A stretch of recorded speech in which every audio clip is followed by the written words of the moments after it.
코로나 발생 1년 9개월 만에 시행되는 단계적 일상 회복이 6일 앞으로 다가왔습니다. 오늘부터 일상 회복에 한 걸음 더 먼저 다가가고 있는 다른 나라들과 우리의 준비 과정을 비교하고 점검해보는 시간을 마련했습니다.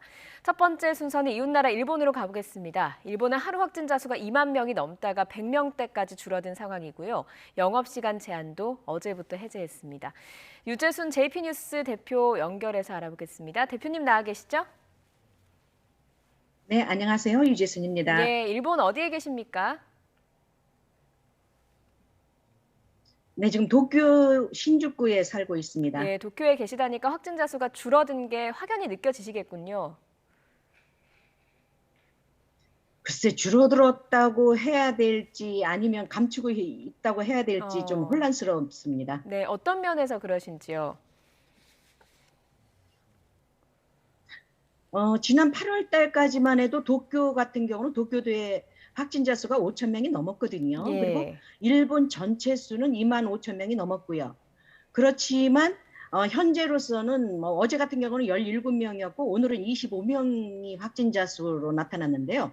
그런데 이렇게 갑자기 200% 넘는 200분의 1 정도로 급감한 것은 무슨 연유인지 구체적인 그 이유를 일본 정부가 대고 있지 않습니다. 그렇기 네. 때문에 일본 국민들은 대단히 지금 의아스럽게 생각하고 있는 상황입니다. 예, 뭐 전문가들이나 이런 사람들의 분석은 나왔을 것 같거든요. 확진자 수가 이렇게 크게 줄어든 이유를 전문가들은 어떻게 좀 분석을 하고 있습니까? 재밌는 현상이 있는데요. 지난 여름 도쿄올림픽 직전까지만 해도 전문가들이 채널마다 나와서 코로나 급증이죠. 대해서 우려를 이렇게 깊게 표했었는데요. 그런데 도쿄올림픽이 끝나고 중의원 선거가 지금 선거 운동에 들어가면서 그 전문가들마저도 지금 자취를 감췄습니다. 그렇기 예. 때문에 구체적으로 어떻게 어떤 이유로 급감했는지에 대해서 구체적으로 설명해 주는 이가 없습니다, 현재. 예. 일단 이 부분에 대해서는 잠시 후에 조금 더 질문을 이어가도록 하고요. 어제부터 네. 음식점 영업시간 제한 풀었다고 들었습니다. 분위기는 좀 어떻습니까? 분위기는 대환영 무드고요. 그렇지만 지금까지 일본인들이 처음에는 긴급 규제 선언, 긴급 사태 선언이라고 그러죠. 그래서 7시 이후에는 음식점 같은 경우에는 주류 판매 금지, 주문조차도 금지가 됐었습니다. 그리고 지난달부터는 8시부터 이제 금지가 됐었고, 그런데 바로 어제죠. 25일부터 이 같은 규제 조치가 전면적으로 해제가 됐습니다. 그렇기 예. 때문에 일본 국민들은 회사원이라든가 학생들, 대학생들이죠. 3355 음식점이라든가 음. 이자카야, 일본의 선술집으로 몰려드는 그 분위기가 지금 확산되고 있습니다. 예, 풀리자마자 335 모이는 모습을 볼 수 있다라고 말씀을 해주셨는데 우리나라 네, 같은 경우에는 3단계로 나뉘어서 인원 제한을 풀고 있거든요. 일본 같은 네. 경우는 인원 제한 부분은 어떻습니까?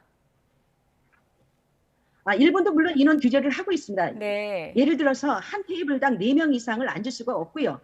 만약의 경우 5명 이상이 앉을 경우에는 두 번의 백신 접종을 했다는 그 확인증을 음. 보여야지만이 5명 이상이 자리에 합석을 합니다. 예, 뭐 영업시간 제한이라던가 인원 제한 부분은 우리나라 좀 결이 비슷하게 가고 있는 것 같습니다만 어떻습니까? 확산이 다시 될까 우려하는 목소리는 없습니까? 지금 확산 분위기가 일부 전문가들이 지적을 하고 있는데요. 앞으로 11월 이번 달입니다. 31일 날 중의원 선거가 있습니다. 총선거가 있는데 이 선거가 끝나면 다시 원위치로 오지 않겠는가. 과거 하루에 도쿄도 같은 경우는 하루 5천 명 이상, 그리고 전체 일본 열도를 포함하면 2만 명 이상이 그 상태로 다시 돌아오는 게 아니냐라는 우려를 금치 못하고 있습니다. 그런데 확진자 수가 확연히 줄어들긴 했잖아요. 중의원 선거를 기점으로 네. 늘어나려고 한다면 어떤 뭐 계기라든가 뭐 감추고 있는 것이라든가 이런 것들이 있어야 될 것 같거든요. 오늘 재미있는 그 발표가 났는데요.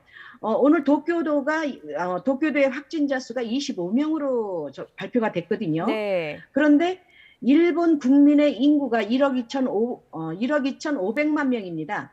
그런데 오늘 일본 전체의 확진자 검사 수죠. PCR 검사 수가 4,500명에 이르지 않습니다. 그렇기 때문에 예. 이 4,500명 가지고 일본에서 과연 정확한 그 수치를 나타낼 수 있는지, 가늠할 수 있는지, 그렇기 때문에 일본 국민들이 의혹을 제기하고 있는 상황입니다. 예, 검사 수가 줄었다라는 뭐 그런 의심이 있다라는 설명이신 건데 검사를 네. 받지 않는 이유가 있을까요? 일본 국민들이? 예를 들어서 과거에 지난 8월 달이죠. 이 5천 명 이상이 나왔을 때는 검사 수를 도쿄도만 해도 2만 명 이상을 했거든요. 네. 그런데 일본 전체에 지금 4천 명 조금 넘는 4,200명 정도를 검사를 했는데 가령 1억 2,500만 명 중에 4,200명을 겨우 그거 가지고 확진자 수를 판단한다는 것은 어불성설이죠. 그렇기 때문에 인터넷상에서나 실제로 만나본 일본인들 같은 경우나 의료진들 같은 경우에는 이건 눈속임이 아니냐. 예를 들어서 중요한 선거가 있기 때문에 자민당이 압승을 하기 위해서는 코로나 대책을 잘 성공시켰다라는 네. 평가를 받기 위해서 일부러 코로나 확진자 수를 줄이거나 혹은 수치에 포함하지 않거나 그리고 검사 수를 줄인다고 하는 그 의견들이 예. 대두되고 있습니다. 예. 그리고 뭐 그런 의심도 있습니다만 검사 자체를 우리나라에서는 원하면 언제든지 받을 수 있는 그런 좀 쉬운 접근성이 있는데 일본은 네. 유료로 검사를 받는다는 이야기도 들리더라고요. 일본 같은 경우는 사실은 작년만 해도 개인적으로 그 코로나 증상이 이상한 증상이 있어서 개인적으로 병원이라든가 보건소에 의뢰를 해서 확진자 그 검사를 그 코로나 검사를 받고 싶다, PCR 검사를 예. 받고 싶다 신청을 해도 그 매번 거부되기 일쑤였거든요. 그런데 최근에 들어와서는 1인당 2만 5천에서 약 3만 원 정도의 비용을 지불하면 검사를 해주겠다라고 발표를 했습니다. 예, 알겠습니다. 뭐 일본도 단계적 일상 회복 그러니까 위드 코로나를 좀 서서히 시동을 걸고 있긴 하지만 뭐 일본 네, 국민들 사이에서 환영의 목소리도 있고 좀 의심의 목소리도 있는 것 같습니다. 현지 분위기 들어봤습니다. 여기까지 네, 듣겠습니다. 대표님 고맙습니다. 네, 고맙습니다.